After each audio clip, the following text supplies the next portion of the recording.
ถ้าหากพูดถึงแฟชั่นอียิปต์โบราณภาพแรกที่ปรากฏขึ้นในหัวของเราคือผ้าขาวๆพันตัวดูเรียบๆใช่ไหมคะแต่รู้ไหมคะว่าจริงๆแล้วผู้ชายก็เขียนขอบตาคมกริบมีวิกผมสุดอลังการหลากหลายมากแถมยังมีน้ำหอมที่ละลายบนหัวได้ด้วยค่ะพวกเขาคือแฟชั่นนิสต้าตัวจริงแห่งโลกโบราณ10 เรื่องจริงต้องรู้สุดพีคของแฟชั่นอียิปต์โบราณที่ล้ำมากกว่าที่เราคิดเราไปดูกันเลยค่ะ 1. เสื้อผ้าลินินภูมิปัญญาแห่งการปรับตัวเสื้อผ้าของชาวอียิปต์โบราณส่วนใหญ่ทำจากผ้าลินินที่ทอจากต้นแฟลกซ์ซึ่งปลูกได้ดีริมฝั่งแม่น้ำไนล์ผ้าลินินเป็นตัวเลือกที่สมบูรณ์แบบสำหรับสภาพอากาศร้อนและแห้งแล้งเพราะมีคุณสมบัติเบาบางระบายอากาศได้ดีและมักเป็นสีขาวหรือสีครีมอ่อนๆซึ่งช่วยสะท้อนความร้อนจากแสงแดดข้อ 1. สำหรับผู้ชายเสื้อผ้าพื้นฐานคือผ้าเตี่ยวหรือกระโปรงสั้นที่เรียกว่าเชนติในช่วงแรกอาจเป็นเพียงผ้าผืนเดี่ยวพันรอบเอวแต่ในยุคหลังๆชนชั้นสูงจะสวมใส่เชนติที่มีการจับจีบอย่างประณีตเพื่อแสดงถึงสถานะข้อ 2. สำหรับผู้หญิงชุดที่นิยมคือคาลาซิริสเป็นชุดเดรสยาวรัดรูปทรงตรงอาจมีสายคล้องไหล่1 หรือ 2 เส้นหรือเป็นแบบเกาะอกชุดนี้จะเน้นให้เห็นสรีระของผู้สวมใส่ได้อย่างชัดเจนข้อ 3. สีสันแม้สีขาวจะเป็นสีหลักแต่ก็มีการใช้สีอื่นบ้างโดยเฉพาะในหมู่คนร่ำรวยแต่การย้อมผ้าลินินให้ติดสีนั้นเป็นเรื่องยากและมีราคาแพงสีที่ได้จากธรรมชาติจึงถือเป็นของหรูหรา 2. วิกผมสัญลักษณ์แห่งสถานะและสุขอนามัยชาวอียิปต์โบราณทั้งชายและหญิงนิยมโกนผมหรือตัดผมสั้นเกรียนไม่ใช่แค่เพราะอากาศร้อนแต่เพื่อสุขอนามัยป้องกันการเป็นเหาซึ่งเป็นปัญหาใหญ่ในยุคนั้นแต่เมื่อต้องออกงานสังคมหรือในพิธีการสำคัญพวกเขาจะสวมวิกผมที่ทำขึ้นอย่างประณีตวิกผมของคนรวยทำจากเส้นผมมนุษย์จริงส่วนของคนทั่วไปทำจากขนสัตว์หรือเส้นใยพืชสไตล์มีหลากหลายรูปแบบตั้งแต่ทรงบ๊อบสั้นไปจนถึงทรงยาวมีการถักหลายสไตล์ประดับด้วยลูกปัดหรือเครื่องประดับโลหะวิกผมไม่เพียงแต่เป็นแฟชั่นแต่ยังบ่งบอกถึงสถานะทางสังคมยิ่งวิกผมใหญ่และหรูหราเท่าไหร่ก็ยิ่งแสดงถึงความมั่งคั่งของผู้สวมใส่คราวปลอมสำหรับฟาโรห์และเทพเจ้าคราวถือเป็นสัญลักษณ์แห่งอำนาจและความเป็นทิพย์ฟาโรห์จึงมักจะสวมคราวปลอมที่ถักอย่างประณีตและมีสายรัดไว้เสมอแม้แต่ฟาโรห์หญิงอย่างฮัตเชปสุดก็ยังสวมคราวปลอมในภาพสลักทางการ 3. เครื่องสำอางมากกว่าความงามคือการปกป้องการแต่งหน้าเป็นเรื่องปกติสำหรับทุกเพศทุกวัยและทุกชนชั้นไม่ได้จำกัดอยู่แค่ผู้หญิงเท่านั้นแต่มีจุดประสงค์ที่ลึกซึ้งกว่าความงามขอบตาสีดำสิ่งที่โดดเด่นที่สุดคือการเขียนขอบตาด้วยโคซึ่งทำจากแร่กาเลนาบดเป็นผงผสมกับไขมันหรือน้ำมันพวกเขาเชื่อว่าการเขียนขอบตาให้คมเข้มไม่เพียงแต่ทำให้ดวงตาสวยงามแต่ยังช่วยลดแสงสะท้อนจากดวงอาทิตย์เหมือนที่นักกีฬาปัจจุบันใช้ทาใต้ตาและที่สำคัญคือป้องกันการติดเชื้อในดวงตาและขับไล่แมลงต่างๆที่สำคัญเป็นความเชื่อเชิงเวทมนต์ด้วยอายแชโดว์สีเขียวทำจากแร่มาลาไคต์บดละเอียดใช้ทาเปลือกตาเชื่อว่าให้ผลในการปกป้องเช่นกันส่วนแก้มและปากใช้ผงดินสีแดงผสมกับไขมันทาให้แก้มและปากมีสีแดงระเรื่อดูสุขภาพดี 4. เครื่องประดับเครื่องรางและเครื่องบอกฐานะเครื่องประดับเป็นส่วนสำคัญในชีวิตของชาวอียิปต์โบราณตั้งแต่คนจนถึงฟาโรห์แต่แตกต่างกันที่วัสดุชนชั้นล่างใช้เครื่องประดับที่ทำจากทองแดงดินเผาเคลือบที่เรียกว่าฝายอ่องส์กระดูกเปลือกหอยและหินสีธรรมดาชนชั้นสูงสวมใส่เครื่องประดับที่ทำจากทองคำเงินซึ่งในบางยุคหายากกว่าทองคำและอัญมณีล้ำค่าเช่นลาพิสลาซูลีสีน้ำเงินเข้มคาร์เนเลียนสีแดงส้มและเทอร์ควอยซ์สีฟ้าอมเขียวความหมายแห่งความเชื่อเครื่องประดับมักทำเป็นรูปสัญลักษณ์มงคลเพื่อเป็นเครื่องรางคุ้มครองเช่นด้วงสคารับหมายถึงการเกิดใหม่อังหมายถึงสัญลักษณ์แห่งชีวิตและดวงตาแห่งฮอรัสหมายถึงการปกป้องและรักษา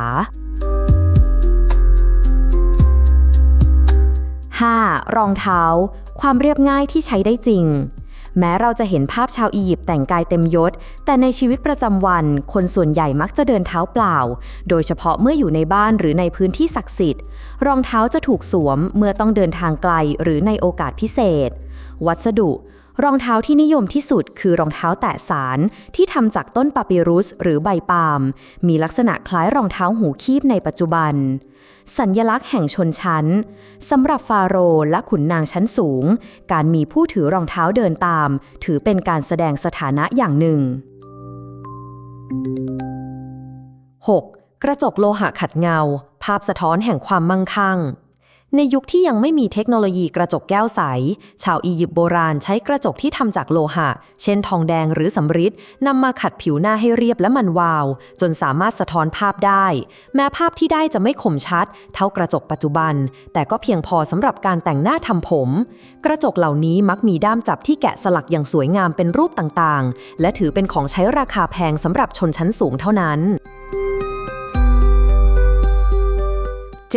สุขอนามัยรากฐานของความงามความสะอาดเป็นสิ่งสำคัญอย่างยิ่งยวดชาวอียิปต์อาบน้ำบ่อยครั้งและมีผลิตภัณฑ์ทำความสะอาดเฉพาะตัวสบู่เนทรอน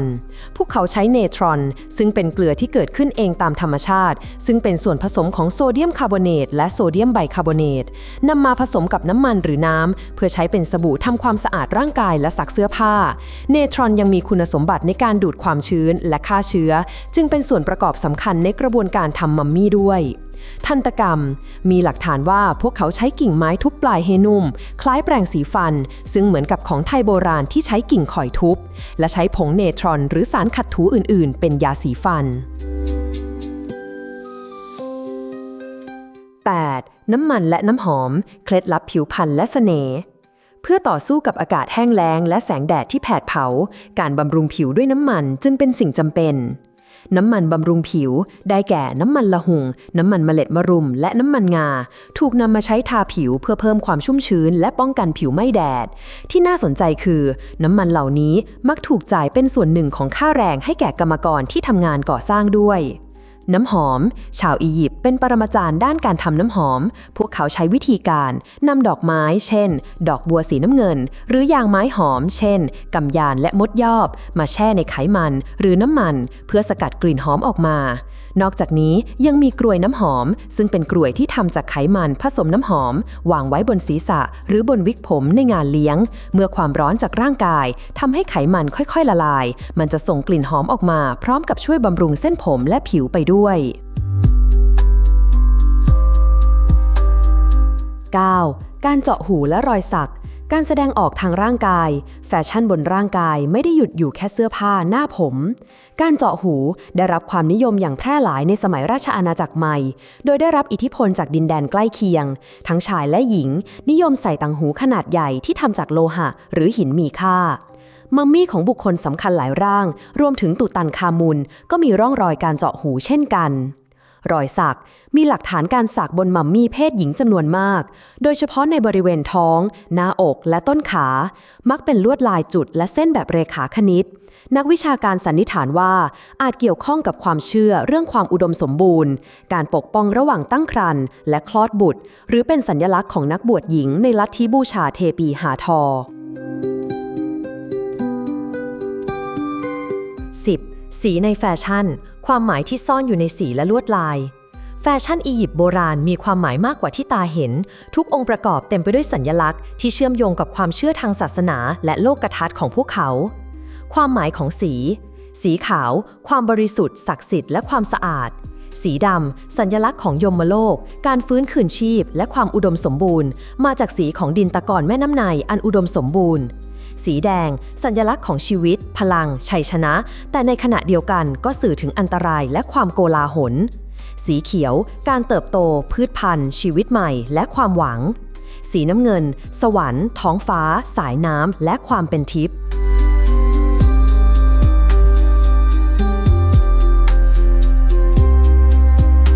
โปรดอย่าลืมกดติดตามกดไลค์กดแชร์กดกระดิ่งเตือนเพื่อไม่ให้พลาดคลิปดีๆจากฮิสโตโซนค่ะ